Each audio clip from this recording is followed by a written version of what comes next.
videos recording. Okay, I guess we'll just do this then. I guess we'll just do this. All right, local video recording, local audio recording. 1 2 1 2 1 2. Yep, we're good. All right, here we go. In 3, 2, 1.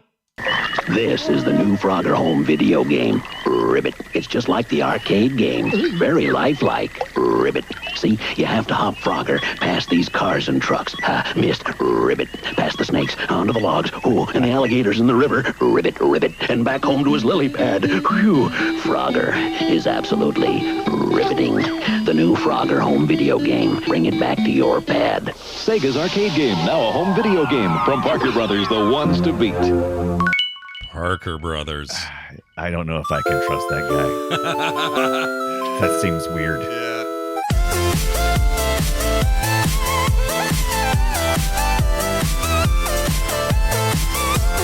Hey, everybody. Welcome back to Play Retro. I'm one of your hosts, Scott Johnson, and I've had it with these effing variable length logs. Okay? I've had it. If they don't start standardizing soon, I'm going to have to turn around and go the other way that frogs go, and that's home. Also, somebody help George get his thing across the street before he loses the high score. Oh, true story. Poor guy. Oh, we're going to talk about that too. Yeah. That is so. Oh, that really triggers those old school arcade games. We'll talk about it anyway. And I'm your other host, Brian Dunaway, and I is a small frog person.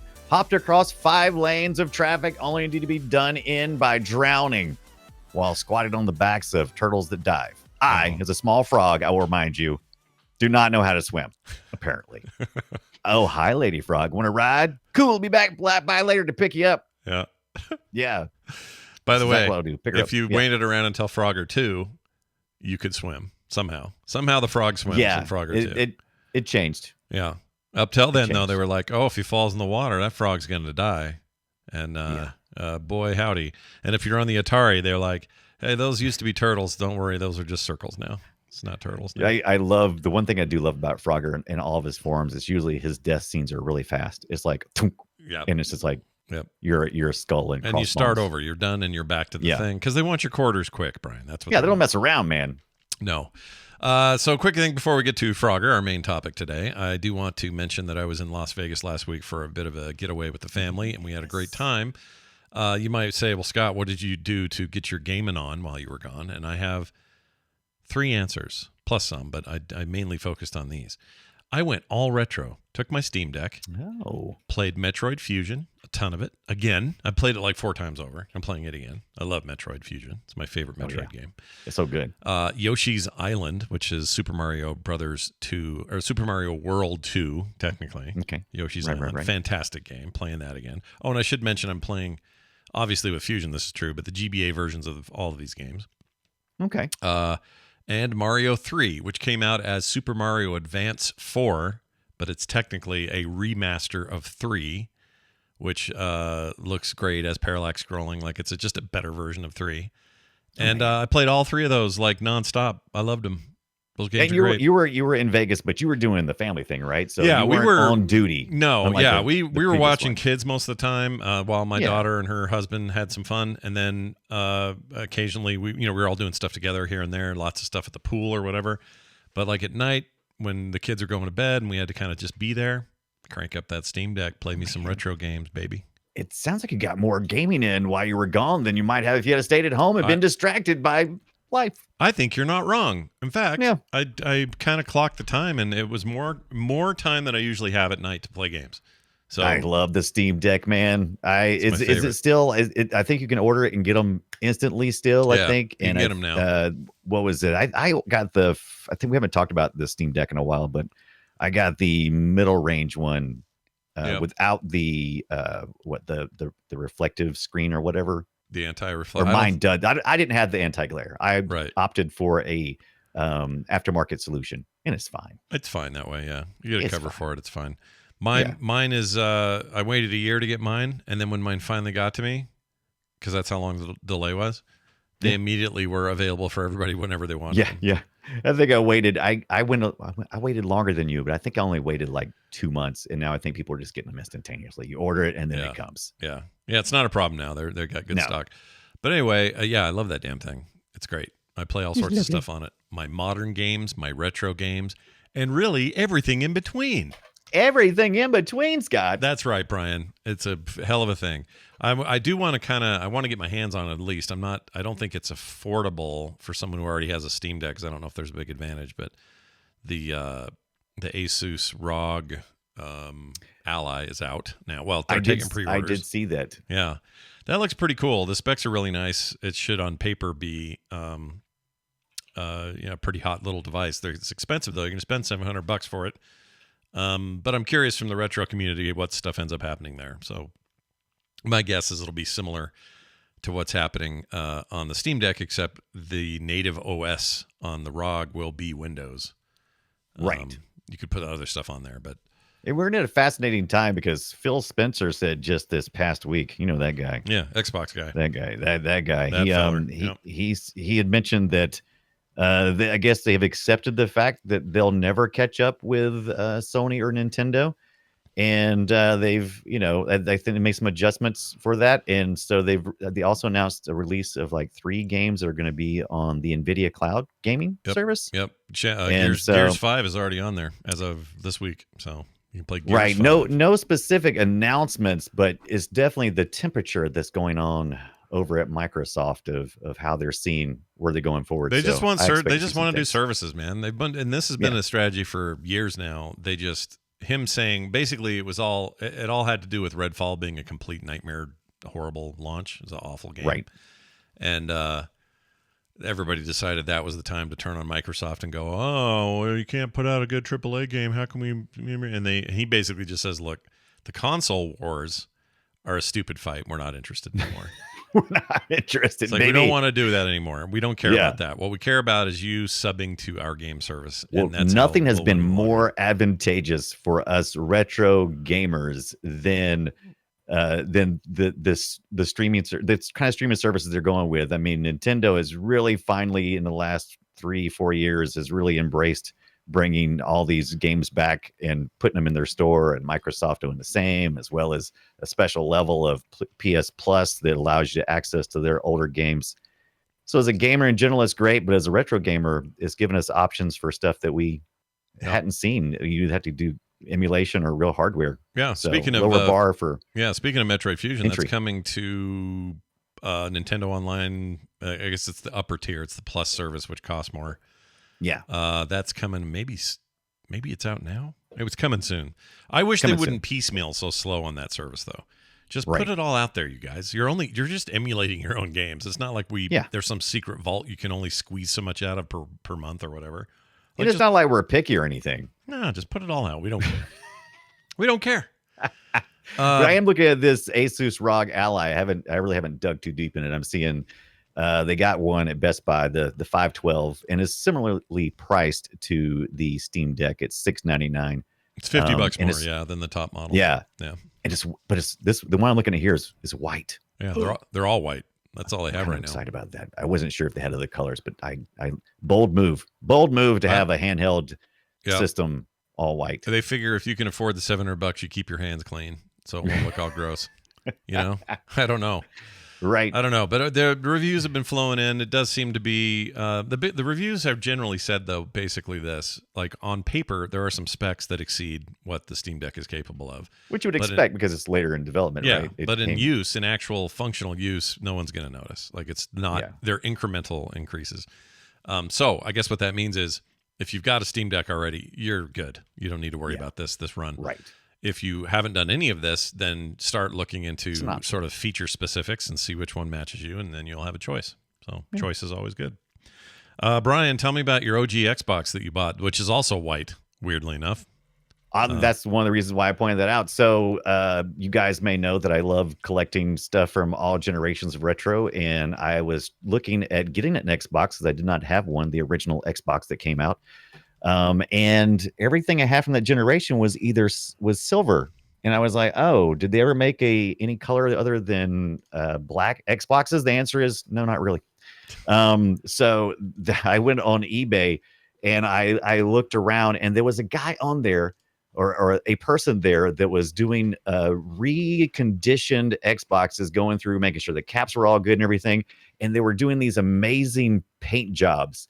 And I was like, I can either pay $100 for one this black, or I can pay $200 for one this kind of a special item. Yeah. And I was like, I couldn't quite pull the trigger. They sent me a message and said, how about 175? And I said, okay, deal, done. And so now in my hands, I've launched it. I've got it in my hands. It's this beautiful Xbox original, and it's got this wonderful paint job, and I can smell the paint on it. It almost smells like automotive paint. Oh, really? Like I'm not be. really sure. It could about be that. automotive grade. I don't know. Yeah, it's the person who did this did an amazing job, and I'd seen the reviews, and people had loved what he was doing. But there's more of these online, but I got the last white one. There's like a red one and a blue and some other color, but I was very excited to get this bad boy, and I could not order that. It just came with the basic console, but I could not order an original Xbox and not order myself a Duke. That's right. Yeah, I had to got get the the OG original Duke controller that came with the Xbox. And if you don't know what that is, it's a giant freaking controller that to this day still makes me laugh. Makes me laugh when I think about those kids. I have big hands, right? So didn't surprise me. But, if those kids getting these things in, and it's just so freaking giant.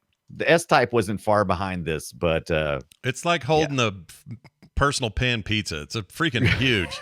It's if you ever had a Dreamcast controller, it's about that size, but way heavier than a Dreamcast controller. It's a beast. It was the next logical decision, but it didn't take long for people to realize that if you bought this for your kid, or anybody did not have giant hands, which I do, it was instant pain. Yeah, it's a beast. But The S controller, let's see, that one looks. Let me find it here. Yeah, the S-Type controller is more like what we have today. It was like the precursor to the 360 controller. There it is. Yeah, this is a lot. It's got these weird angles on it, but you're right. It's a lot closer to what we'd end up with 360 and beyond. Yeah, I remember how excited I was. Also had gotten Mad Catz had the mini controllers, and they were even smaller than the S-Type. So Mad Catz immediately saw the problem as well, and they released something that was even tinier, and I got those for the kids at that time, so that we could play stuff like Fusion Frenzy. Yeah, I remember that. I remember love that game. Fusion Frenzy. That Bill Gates says that's his favorite video game of all time. Fusion Frenzy. It has to be. It's party games. Yeah. It's just so much fun. Yeah, it's just so much fun. I love it. Mad Catz still making these ugly things. So if you want, those little tiny little controllers, they're ridiculously small. Yep, they're for the little. I need to get one of those so I can actually hold up to the Duke, because I had several of those. Oh, you should do a whole thing where you compare sizes. It's exactly, because that's about to do right now. In addition to the Xbox thing, and more on point to our topic today, is Frogger. And in my hand, I have two Parker Brothers carts. One for an Atari 2600 in my right hand. Yeah, the big one. And then I have one that is the Atari 5200, which goes in my 600 XL 8-bit computer. So as you can tell, a good bit of difference in size. Do the chips inside are about the same, or is it just the plastic outside bigger? And we don't know. That's a great question, and I actually looked at that. If you look at the actual cart at the bottom where the electronics sticks out, so you can plug it into the slot. Board. Yeah. The smaller cartridge actually has the larger board. Wow, weird. Yeah. So, in this Parker Brothers, the 2600 kind of flops around. Do you know there was also, and we're going to talk about this shortly too, there was also one called the Official Frogger that was right from Sega. I didn't know this until this past week. Yeah, in fact, that ad I played at the top of the show had a reference to the Sega arcade game. Weird. Which I did not know was a thing. Wait, let me I'll play that part. Sega's arcade game, now a home video game. See, that's crazy. That a whole video game. That a whole video game. Never trust a guy that talks like that. Don't do it. All right. Well, speaking of which, we got to get our frog on, so we're going to do it now. So get ready, everybody. Here it comes. Shall we play a game? I think so. I think we should play the original Frogger. You control a frog. You got to guide him across a busy road, not get run over by trucks and cars and stuff. There's a hazardous river that apparently frogs can't swim in. You got to avoid obstacles. You got to go get. The whole goal is to get your frog home at the top of the screen, and it gets harder every time you play a new level. I would like to play a little bit of sound to give people a taste of what Frogger was like in the day.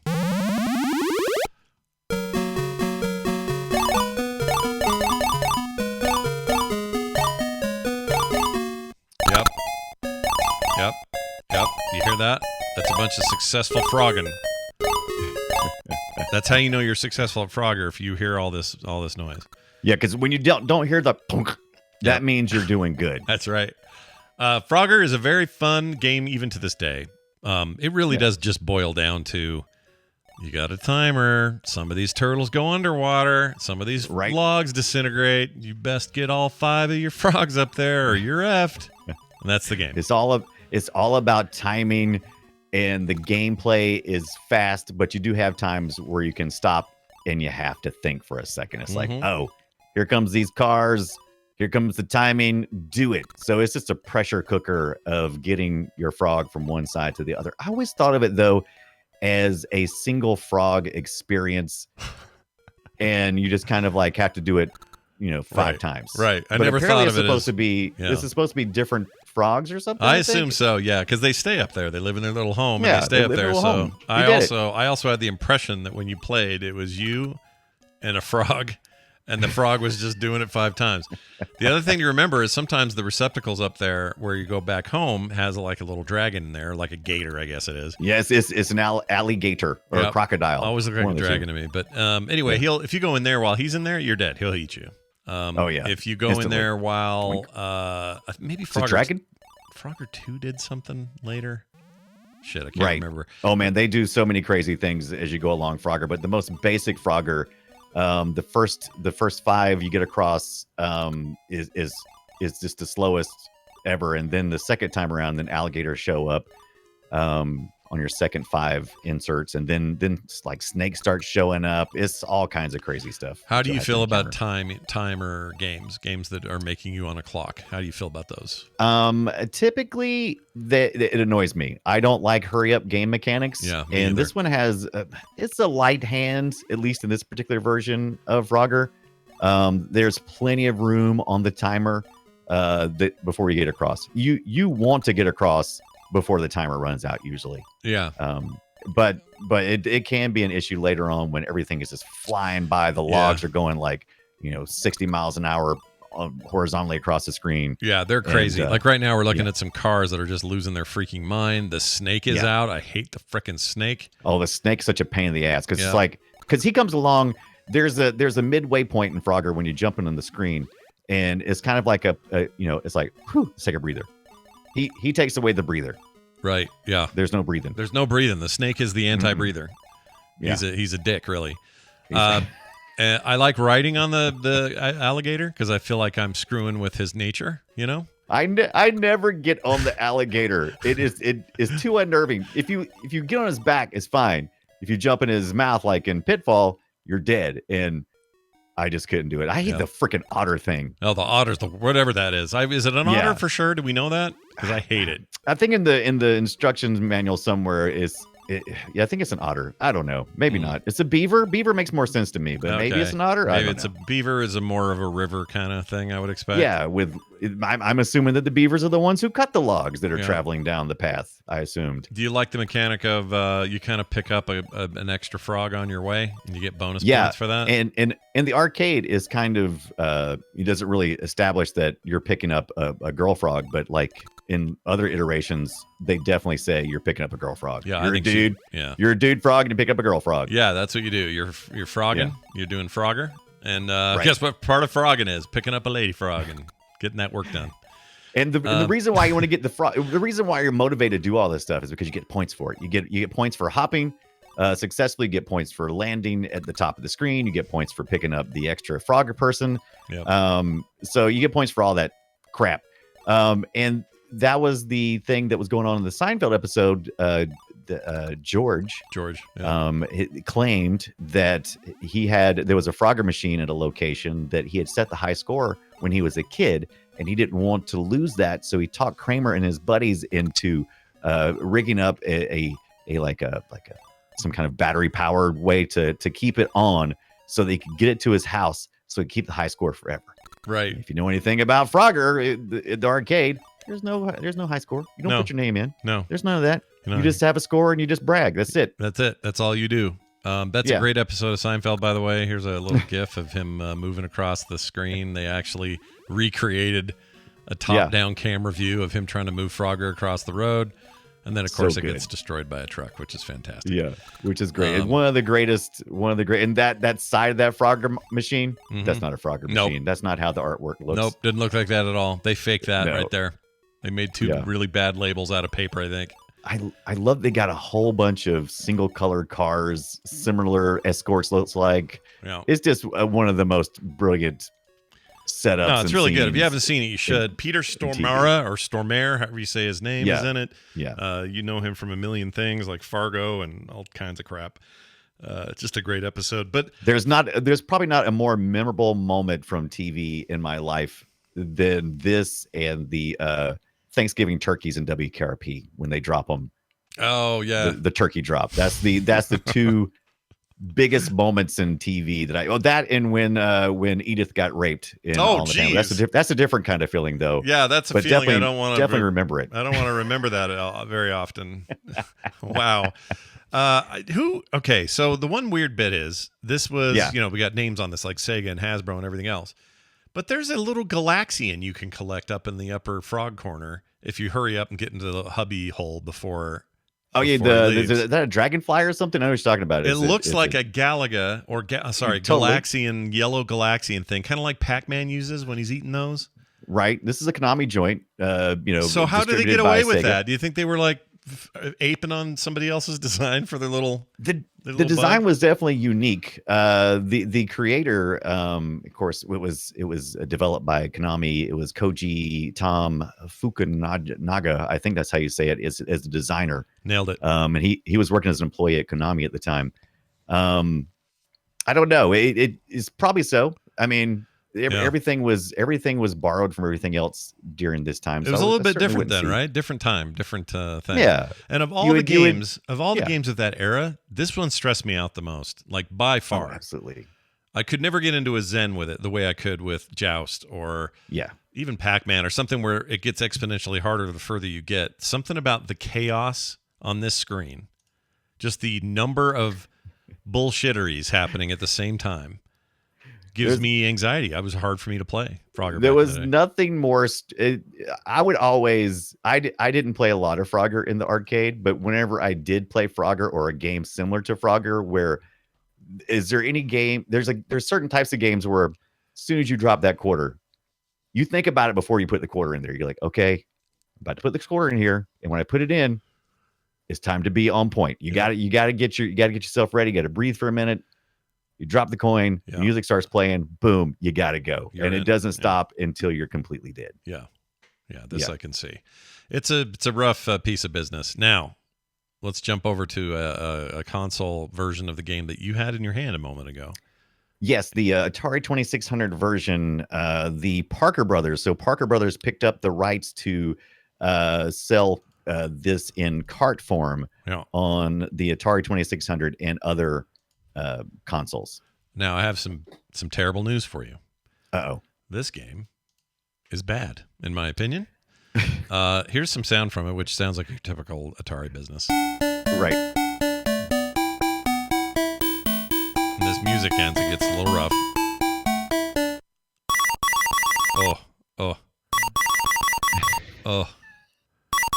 Oh, that's so hard to hear. How much is nostalgia for me? But I will say this. I prefer the gameplay of the Frogger Parker Brothers on the Atari 2600 over the arcade version. And the reason why is because your ability to move is so much faster than it is at the arcade. Your control is outrageous, the amount of control you have in Frogger for the Atari 2600. Doesn't look nearly as good. It's trash. The audio sounds not nearly as good. Yeah. Nothing else about it is nearly as good. No, the flickering on the logs kills me. It's so flickering hard on to the look logs. Your sprite frog can only be at certain areas of the log, because if you think you have enough room to jump further left or right, and you'll die every time. Yep, you'll die. You don't want to Yeah. die. You want to live. No, you don't want to die. And it's a 4x3 screen, and it seems like the sprites are a little bit larger than the arcade. There's a little more room on screen with the arcade, but man, you can play this thing so fast. Oh It's yeah, such a fast game. You know what? I'll give you that. I did Yeah. I did mess with this a little bit before I went on the trip, just so I could have a taste. And Taste. my only complaint was when you got on things that flickered, I thought that meant that it was It was gonna dissolving dive. or going away. Yeah, like the turtles do in the arcade game. I Yeah. was sure that's what was Yeah. going on. So I get on a log and immediately start blinking. I'm like, oh my gosh, and then I realized, or I reminded myself, no, dude, this is Atari. This is what happened. This is what those games look like. This is just what you're dealing with. But yeah, it's a lot of people have fond feelings for this version of it. I don't blame you. Yeah. You can play multiplayer, which was fun. You can play 2 players. It's like take turns. I play around, you play around, which is great for the Atari for arguments. It's like instead of having somebody play, 12 times in a row, you take a turn, then this other person's turn, and you just kind of keep going back and forth. I meant to post this. The one we just looked at was the Parker Brothers Frogger that most of us probably had. I think something like 4 million copies or something of this thing was sold. Yeah, did all right. So plenty of people have experience with this. There was one that I had never heard of, and it was the official Frogger, and it was developed, I believe, in-house by Sega. Now, remember, I'd said earlier that the Parker Brothers had secured the rights to the carts in distribution, right? But they did not do it for all mediums. So I did not know this, but Star Pass Supercharger, it gives you the ability to play tape games, cassette tape games, on the Atari 2600. I never heard of this thing. I'd never ever heard of that. That's news to me. It's brand new to me too. It's originally called the Arcadia Supercharger, and it looks like a cart. Yeah. And you plug it in, and on the other end of the cart is a headphone kind of cable. Yeah. And you plug that into your standard cassette player like you'd have in the back in the day, like the cassette recorders you'd have. And you would stick your tape in of the official Frogger, and you'd press play, and it would load it all into the cart, and then it would start on your Atari 2600. This thing was amazing because you know what it did? I did not know this either. The Atari 2600 has 128 bytes of RAM. Yeah. This thing, 49 folded it. Whoa. 6. Yeah. So it 49 fold memory capacity from the Good original Lord. to this. I was like, I didn't know that it was the memory that was holding back the Atari 2600. I meant to put some game footage, but we need to see some game footage of this thing because it is night and day difference. It looks as good as the arcade, if not better. Yeah. And bet. It's just, it's crazy. Right now I'm putting a picture up on the screen of the original Sega arcade cabinet version of Frogger, I believe. I think this is the one.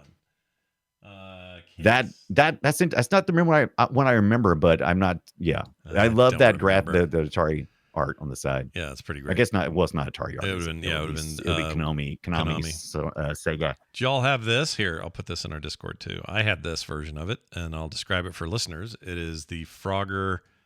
Let's see if I can. There we go. The Frogger, the little sit-down, I don't know, portable-looking thing. Tabletop arcade. It was one of the most popular ones. It was the Coleco tabletop arcade version of Frogger. I thought this was great at the time.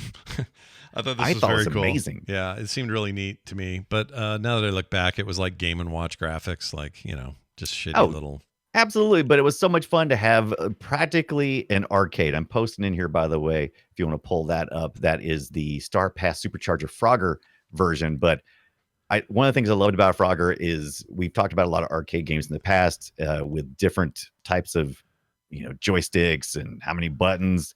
This one's so simple. It's just got a 4-way joystick and a couple of buttons to select, players and that kind of stuff when you start. It's pretty basic. It says even up top, though, even though it's a Coleco, this was a Coleco licensed thing at the very top. It says by Sega at the top.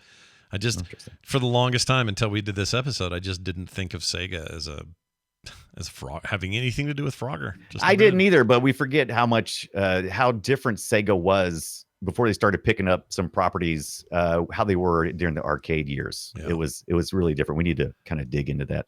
you'll notice that when you started that game up for this, we're playing on screen the Star Pass Supercharger Frogger, and there is a loading screen which I'd never seen on any Atari before. But what it is the time that it takes for the tape to load all that data into the card, and you can rewind the tape from that interface, which is a weird concept to consider.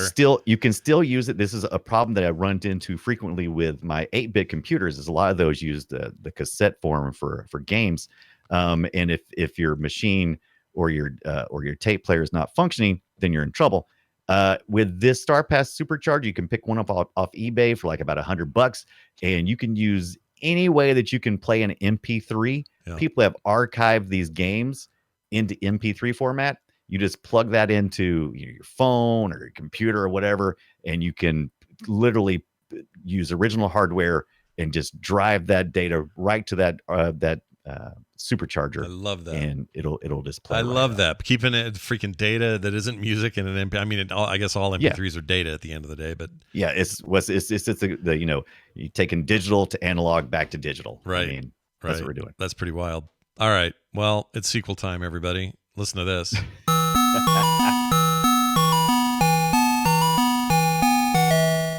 Yeah, different music, different time. This is Frogger 2, and this was also on the 2600. Yeah. You say that you'll with a little you'll disdain. notice my enthusiasm for Frogger 2 Yeah. 3 deep. How do you feel about Frogger 2 3 deep? I feel like I hate it so much. I know I hate hockey. it. There's zero. I really don't like it. It's not very good. It's weird because the game, it suffers from all the same technical issues that the previous game did. Yeah. But you're in the water this time. You're trying to avoid fish. Yeah. We're a frog, but you're trying to avoid fish. There's like some kind of seaweed coming up. You're basically still running across lanes, but you're in water, but you're not underwater. You're on top of the water. You're having to cross over lily pads. There's a bird that you can hop on. I think I might hop on this little duck here, bird here. It takes you automatically to the next level. There's 3 levels, I believe. But it's all water based. Where's the cars? Yeah, where are the cars? Exactly. Where's the passion that was the original, which was inspired by our creator, Koji Tom Fuka. I don't want to say it wrong. I know you don't want to get that easy one to wrong. put. Anyway, Koji being the developer, Koji, my old pal Koji. Yeah, right. He his initial seed for creativity was that he was at a stoplight. And he saw a tiny frog jumping across, trying to get across traffic. And he got out and picked it up and helped it along his way. But it stuck with him. And that was the game mechanic. So he's like, oh, okay, this is the game mechanic. And here is just, you're in an ocean, a lake. Sort of, I guess. What's the seaweed business? It never seems to. Yeah, the seaweed's a pain in the ass because it grows behind you. Yeah. And you can just accidentally run into it. There's on the third screen when you're doing this, you can bounce higher and higher. Yeah, it doesn't need to be Frogger. How about that? Also, this does not need to be Frogger. I don't know how you jump from a lily pad to a blue whale. You know, that doesn't make any sense. Right. I mean, I know it's video game logic. You also can grab, there's air bubbles that are coming up, and that helps you get points and stuff. But it's just not fun. Period. Yeah, it's not fun. Game. It's a bad game. Frogger 2 3 deep is challenging. It kept the challenging part, but it dumped the fun part. Agreed. Full agreement on this point. Now, I think that caused a bit of sadness in the Frogger world, and there was a big long pause. There was a Frogger rift. Yeah. And the pause was long and palpable. It was like, well, guess what? We're not going to do Frogger for a long ass time. But eventually they did. And that game is this game. Some jaunty music. Yeah. A little bit of like setup there, and then boom, here we go. Go. A really bad pre-rendered intro. Yeah, that's right. We're talking about the PlayStation era. And 1997 saw the reinvention, if you will, of our favorite little frog dude. He's back is the title of it, actually. It's Frogger, but then in little bitty red font is He's Back. And they list it differently everywhere. Yeah, it's always got a different name. He's Back is the most common one if you're searching for videos or something. That's how you find it. Yeah. It's actually, I played this. This is a fun game. I think everybody owned the PlayStation version of Frogger. I've seen so many copies out in the wild. I remember having a copy. PlayStation, Windows, 3D, starts out in retro. It's just like the original, as far as, crossing a couple of streets and hopping logs in a river. This time you're trying, instead of just being rando frogs, you're trying to save, I guess, your kids. Yeah, I think your They're kids. different colors. Yeah, and you save, instead of you lodging yourself in there 5 times with 5 different frogs, you're just saving 5 of your kids. Yeah. You're a busy frog Save with them. a high libido and a wife who's full of work. You know what I mean? Like, you've really gone crazy. I guess that's how tadpoles work. But anyway, it's just really fun. Snappy to play. Looks good. Yeah. I think it even looks good today. Like, kind of a stylistic choice of art that defied the usual jittery, ugly PlayStation imagery. It's like low poly. So it's low poly 3D for the PlayStation instead of, trying to do all this dithering and everything. So I think it really works and holds up like you said. Yeah, it's fun. It's my second favorite. My favorite we still haven't talked about yet, so that'll leave you wondering what I'm going to talk about, because there's one that I think is the best version to play, and we'll get to that here. There are a shortly. few, and you're still picking up. It's not your.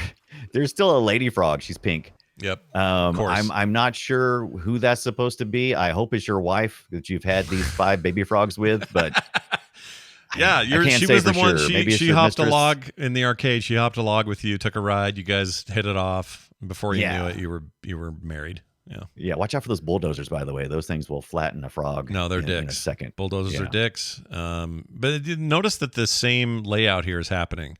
Really fast car in the upper lane, slow trucks above that. Like, they really stuck to what made Frogger good in the first place. Yeah.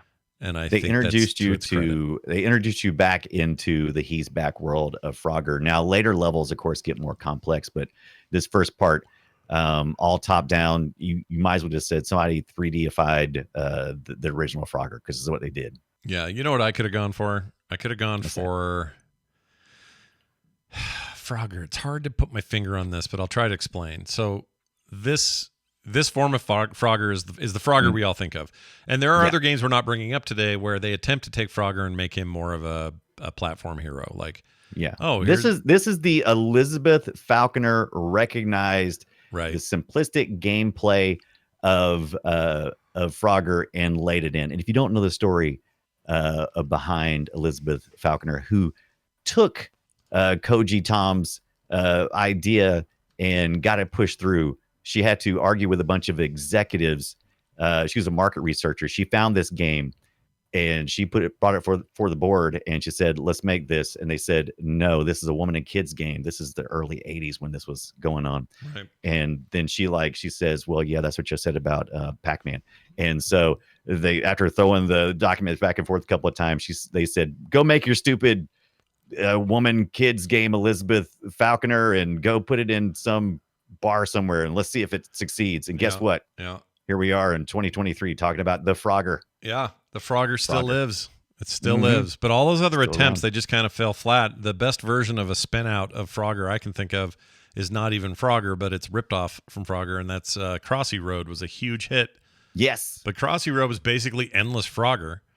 Yeah. And turns out that's what people wanted. I really like it. It's fun. I still like it. That game loop is universal. Yep. And it is addicting and it's fun. And I'm with you. Crossy Road is amazing. And we've seen a lot of Frogger games make it to the iPhone, and we don't talk about those because, first of all, they weren't great. And second, they're way past the retro era that we talk about. That's true. But the company who made that game makes also Pac-Man 256.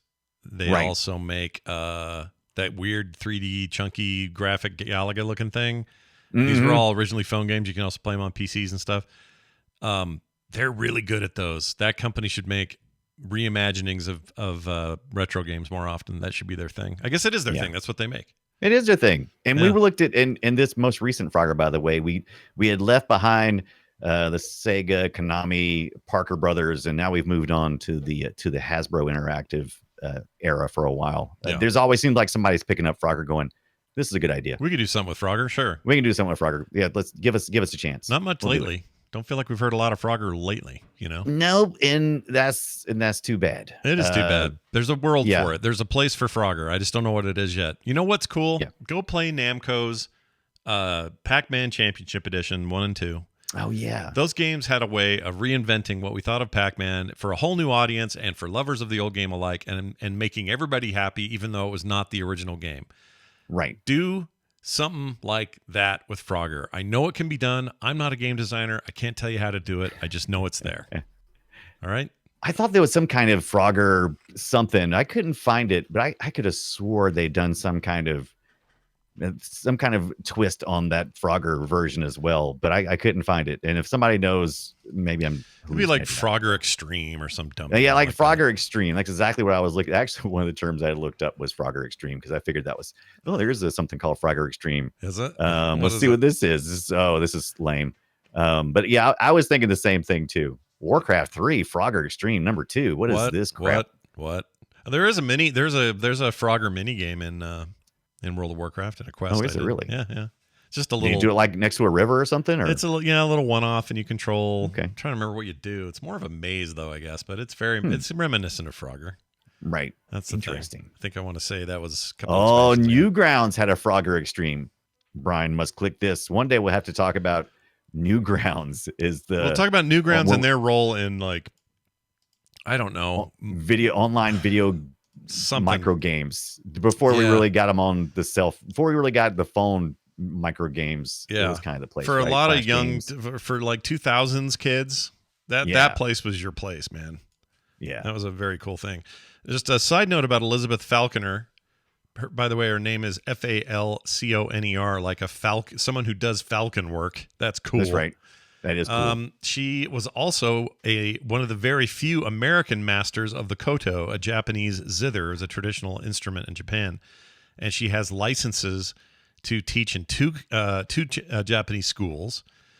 She began playing it in '79 and did a bunch of stuff in Japan, and then studied under Nagani Utiyami. Anyway, this is all before the bit you talked about, but her given the higher ups comeuppance. Yeah. It's was it cool, like Paramount was like the bigger owner of, because I think Sega had, so it was like I really need to dig in deeper, but I know in the arcade years Sega had picked up Gremlin, who was Gremlin bigger in the arcade stuff, and it became Sega Gremlin, and then it kind of it's so weird from there. It's weird hearing that Gremlin. I've not heard. There's a name I've not heard. There's a name all right, let's get to Frogger 2, 3, not 3, that's the wrong one. I'm on the wrong one. Here it is. No. Frogger, 1998 Genesis and 1998 Super Nintendo. Frogger, He's Back was such a actual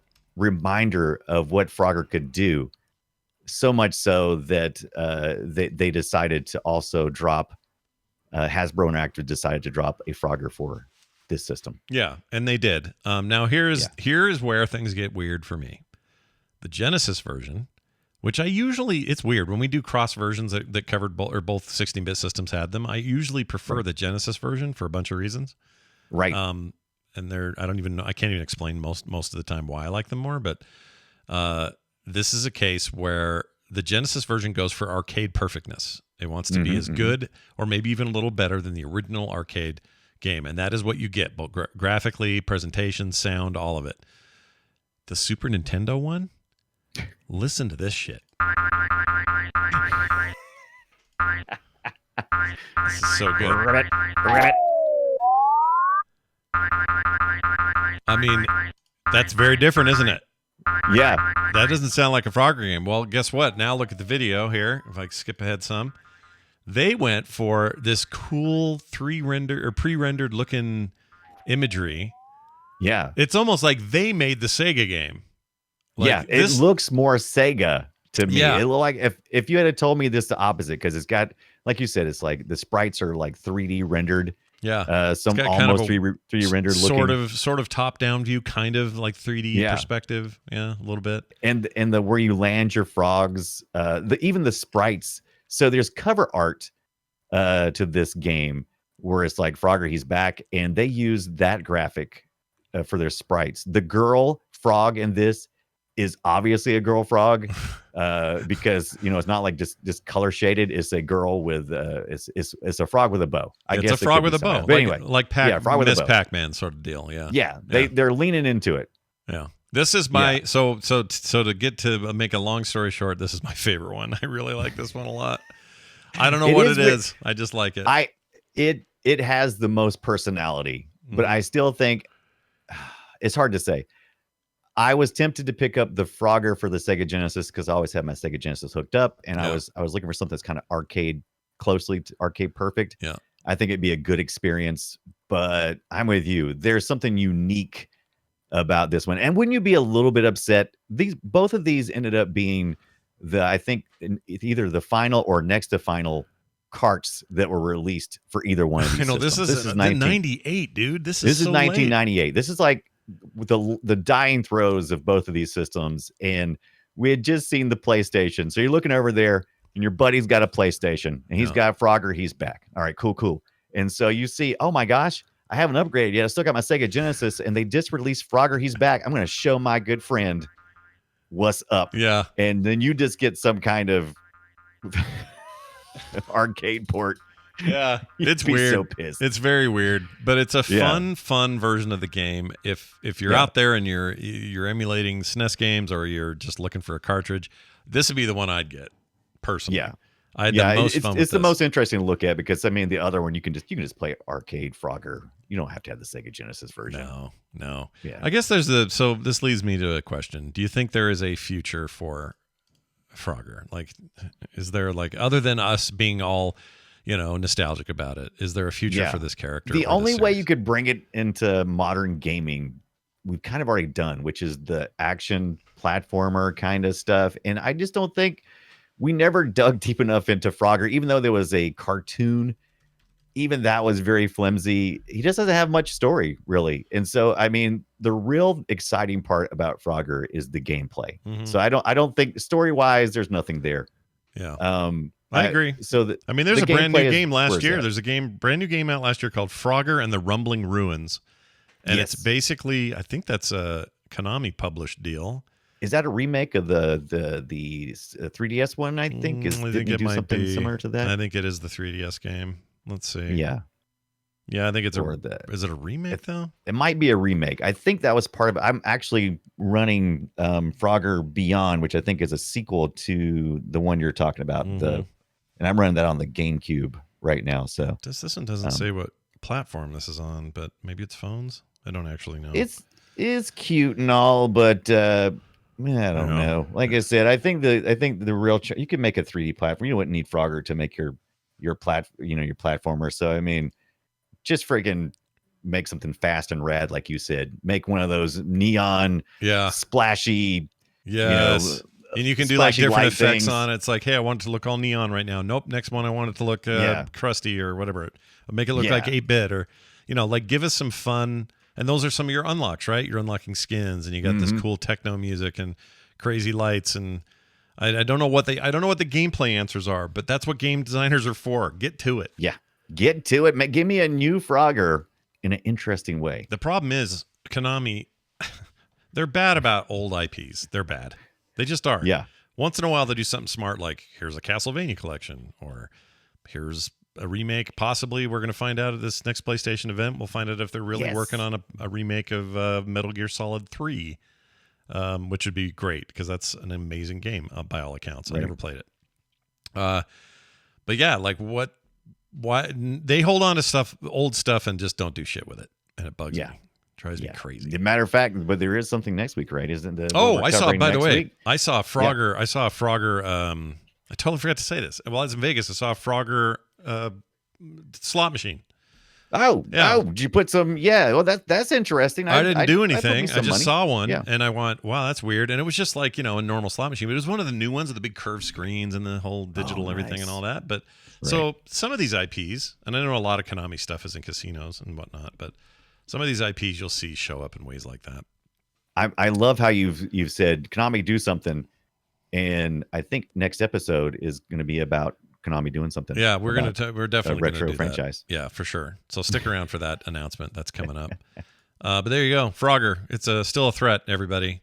but not It's a still threat. a threat. Still a He's- threat. Yeah. Still out there. He's ready to And jump on you. And we didn't cover a whole body of things that happened post this part of the Frogger because, are they really that interesting? I don't know. And then they're not retro. They're just they're more modern. Yeah. But yeah, Frogger's seen some stuff. He's seen some stuff. Yeah, I enjoy this Frogger Beyond. Okay, it's not bad. Like I said on the GameCube. Yeah, It's kind of retro. it's kind of fun. Yeah, It's kind of fun. It's about as far as you can go with the Frogger game, though. yeah. But it deserves, despite these issues that we've mentioned. Yeah. with its inability to sort of grow, it deserves classic status, I think. Absolutely. Yeah. And Crossy Road, would we even have Crossy Road, which is also its own amazing thing. Without it. See, that's one of the kind of thinking we need. We need somebody to come to Frogger and go, all right, well, Crossy Road really figured out a way to extend it. Now we'll do our take with the IP, and we'll go nuts with some kind of cool, jazzed up piece of business. They got to do something. We got to do something. You can't sleep on Frogger. That's right. You'll get warts. If you sleep, you'll miss this. Destroy it. Time to play Guess Our Game. We play a little audio from an old game, and we try to stump each other or guess what each other brought to the table. Oh, I thought we was going to try to stomp each other. Oh, I no got it stomping? all wrong. Oh, that's a shame. Oh, you've already guessed my game. It was Rampage. Just kidding. Here's my clip, Brian. Let's give you some hints. It is a Super Nintendo Entertainment System game from 1993. All right? 93. Okay, so Super Nintendo Entertainment System, Yep. 1990 of 3. Yep. Right. Here's your sound. It's scary. A little bit. Well, sorry. A little bit of 5 intro. years prior to that Frogger thing we just looked at. Yep. Oh, sounds like some text. Sounds like we're in a jungle. Don't know what that was. Is this top down? It is top down. Yes, I'll say top down, but 3/4 view, sort of. Okay, that's fine. Yeah, that's what I kind of meant. Yeah, it's not side scrolling or anything. No. There's some music for you.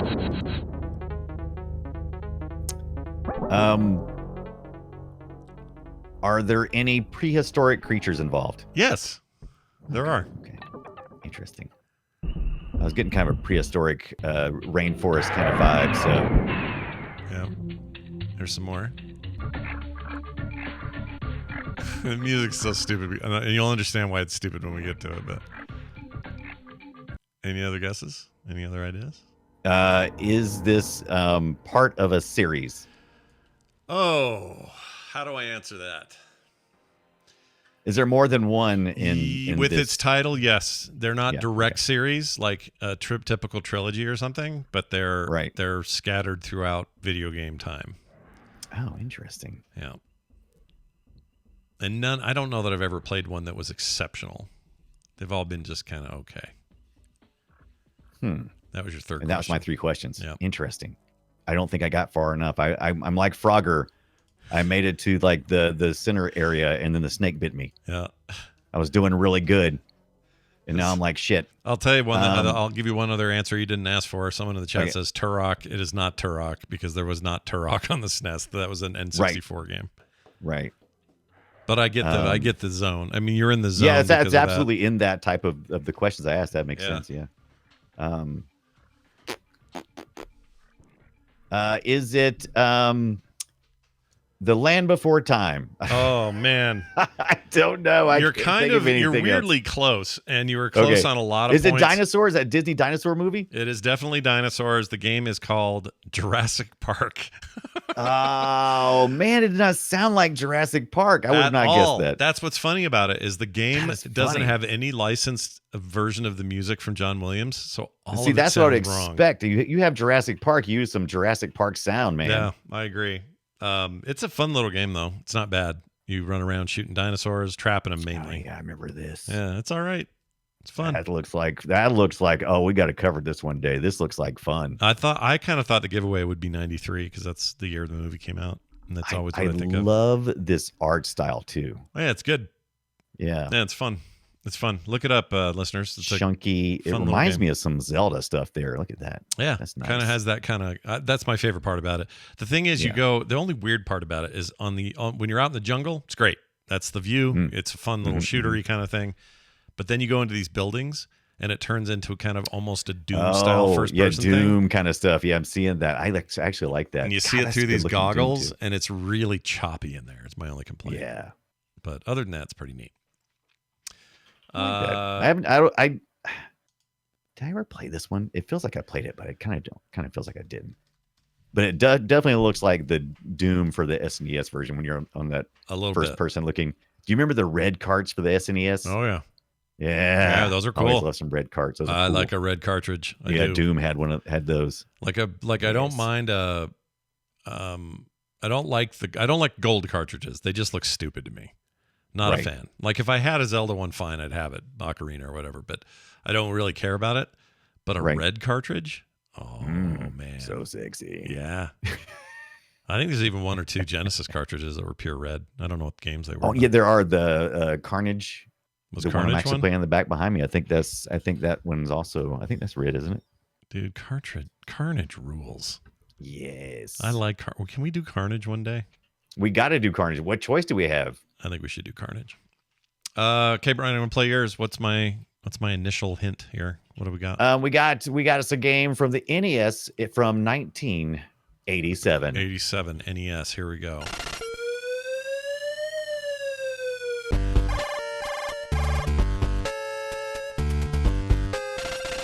This is good.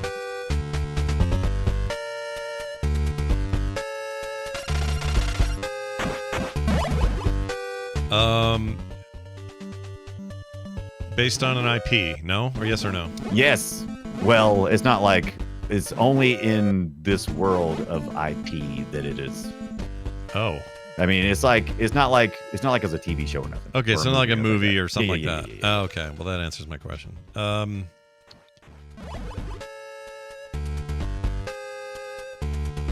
Oh my gosh, I like that riff. Is it a Nintendo first-party game or third-party game? It is what we mentioned earlier. It's a Konami developed and published game. Konami. Right?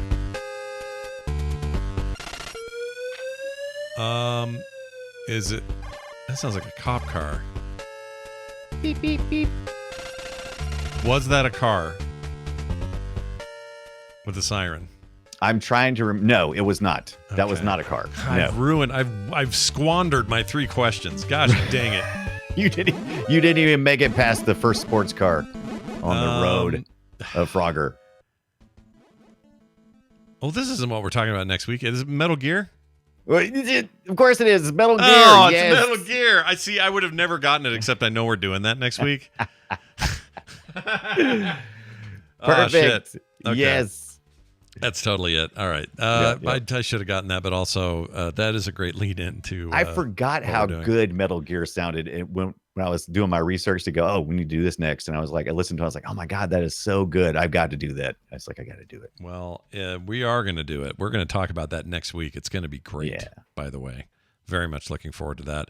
But first, before we can do any of that shit. Before we do any of that crap. This. Welcome to the treasure room. Listener feedback time. Yes, that's right. I got a couple of texts here that went to 801-471-0462. People are using that a lot more than email, it turns out, which is fine with us. PlayRetroShow@gmail.com works also. So, whatever way you like, you do it. This is from Colin in Seattle. Says, dropping a line for the Play Retro Show. Does anyone not know who Rob Zombie is? That's the question we asked on the show. Yeah, Rob Zombie, when we did our metal... Twisted Metal episode. Twisted Metal. We were like, do the kids today know who Rob Zombie is or whatever we said? He says, I'm 33 years old, and the only thing I know about Rob Zombie is I remember seeing his name in a lot of Hot Topic, and my high school girlfriend really liked his music. So there you go. Yep. You were either in the Rob Zombie crowd or you were outside of the Rob Zombie crowd. Yeah. He was not a household name. If I look at Mom and said, Mom, remember Rob Zombie? She'd be like, huh? Who's that? Who's this? What are you talking about now? Young man you're speaking of? Right. Yeah. Who died? Why are all our moms the same? I don't know. Here's one from Chris in Rhode Island who says, hey guys, I'm listening. He put listing. I'm listening to the River City Ransom episode, and you mentioned the Dreamcast needing an adapter to go online. It actually shipped with a 56K modem. You could buy a separate broadband adapter. It's pretty hard to find now, says Chris in Rhode Island. He's absolutely right. I went back in my memory and looked at some packing material stuff, and sure enough, that thing did come built in with a 56K modem. It wasn't even a dongle. It was like in the box. Yeah, and that's actually one way that you can connect it to the internet now. You can actually connect that. If you have a Raspberry Pi, you can set it up to be kind of a go-between, like a modem that will answer the modem calls from your Dreamcast. So what does that mean? You could do multiplayer? Joey Image clued me in on that thing. I didn't know anything about that, but yeah, when I went back and looked at that, I was like, oh, I got that wrong. So you are absolutely right, Chris. Yeah, Joey's a huge Dreamcast fool. He loves them. Yeah. Big fan of that business. Yeah, that's cool. I didn't know that, but I did know about the adapter, and that's how I played, or not adapter, but the built-in modem. I played NFL 2K, I guess it was, with my friend over that thing, just telling my wife to quit picking up the phone that whole time we play. Like we'd be third down, 2 yards to go to get a fourth. I'm going to win this game. Hello? I hear some kind of phone pickup. Damn it, disconnect, doesn't save it. There's no way to keep your session. You're screwed. It's the worst. Nothing more disheartening than hearing someone's voice come across your modem speaker. Yeah. Hello? What's going on? It used to piss me off so bad. But anyway, thank you, Chris from Rhode Island, for that information. All right, as hinted earlier, our next game discussion is going to be Metal Gear, the retro years. Metal Gear in 87, the NES game, or maybe even before that in the UK.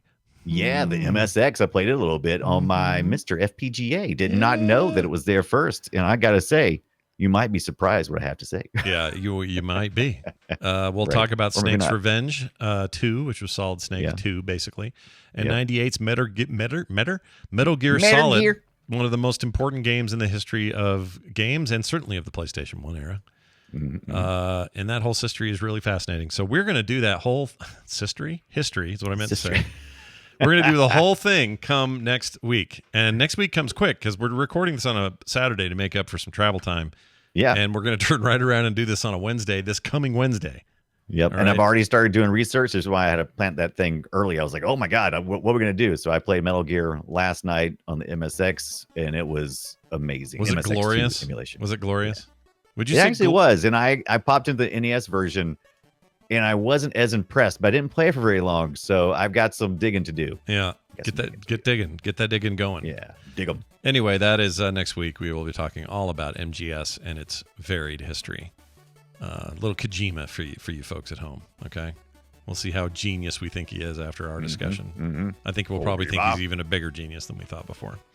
Anyway, that's next week. That's next Wednesday, in fact. I think he wasn't a big fan of the NES version. No, he didn't love it. He said as much. We'll talk about that. But a lot of people don't like their first work, you know? Yeah. A lot of people are like, like the Coen brothers. They don't like Blood Simple. Yeah. But everyone else does. But I think he was mad because he did the one for the MSX, and he was okay with that. But then the NES, they butchered it. Interesting. Maybe he's a little picky maybe I could whisper a little. All right, that's going to do it for us. Quick note about some brand new patrons who joined us this week. Big thanks to the following: Dennis, Tom Newton, Russ Cluett, Sean Selders, and Aaron Evans. You guys are the hot new business over here. We really appreciate it. Without your help, the show doesn't exist. So head on over, saunter, if you will, to patreon.com/playretro. You'll never get commercials. What? Go ahead. Yeah. Everybody's doing it. And yeah, we're finally getting some bonus content out. Actually, there'll be some bonus content for this week. Yeah. It's stuff we didn't even have to promise for levels. We're just doing it because we love you. You know? No commercials ever over there. No ads. Pre-show content every week. Monthly benefits. Some of this extra stuff Brian's talking about. And that Twisted Metal extra stuff is up there now, or will be when you guys hear the this. Twisted Metal is already up there. Oh yeah, Twisted Metal's up. Yeah, so you get the bonus stuff I've already made, and then plus the stuff going forward, which this week is going to be a little further look into Frogger. So we're going to go Frogger Beyond. Yeah, I think I'm going to do a little shorty on on Metroid Fusion. I think I want to talk about why I love Fusion so much. I know I've done it before, but I just want to go a little deeper on why I think that game is so special. Anyway, go check that out. Patreon.com/playretro. That is going to do it for us. Brian, anything to add before I go? You better get to hopping if you're going to get all the way across the road and Oh, save some damn. frogs. I think you're not wrong about this idea. Mm-hmm. All right, well, that's Insert my point. advice as well. Have a fantastic couple of days till we see you again next Wednesday. We'll see you then.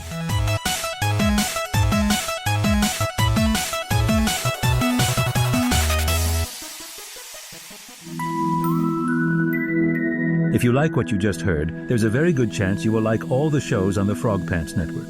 Get more at frogpants.com. Very lifelike. Ribbit. Yeah. Very lively.